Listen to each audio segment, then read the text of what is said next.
गोरख कहे सुनो रे अवधू, जग में ऐसे रहना। आंखें देखी बा काने सुनी बा, मुखी ते कछु न कहना।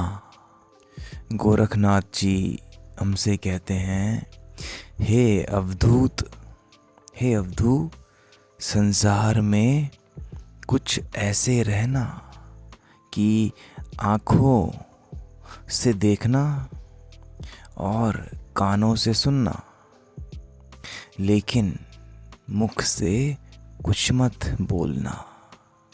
तो क्या वो हमसे ये कह रहे हैं कि हम कुछ भी ना मुख से बोलें? एक विधि हमको देकर जा रहे हैं गोरखनाथ जी। हमसे कह रहे हैं कि वास्तविक अगर आपको जगत में रहना है और जगत को समझना है और स्वयं को जानना है, तो उसके लिए ऐसा करो व्यवहार कि आँखों से देखो, कानों से सुनो और मुख से मौन हो जाओ।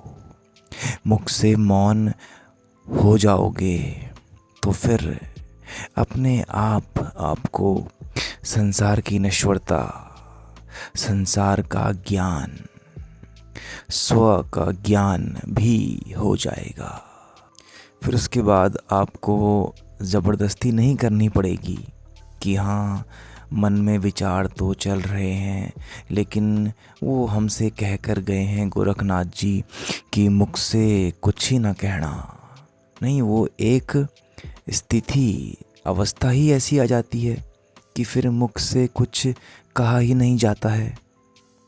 तो वहाँ तक पहुँचने के लिए भी वो सूत्र हमको दे के जा रहे हैं कि समझना है, अगर जानना है तो आँखों से देखो, चारों तरफ देखो, हर एक वस्तु को, हर एक घटना को, हर एक परिस्थिति को, स्वयं को बिल्कुल ध्यानपूर्वक देखते रहो और कानों से हर चीज़ को सुनो। कानों से वह भी सुनो जिसको सुनने के लिए हम इस धरती पर आए ही हुए हैं। हालांकि वो जिसकी मैं बात कर रहा हूँ वो फिर बाद में हमें सुनने में आता है।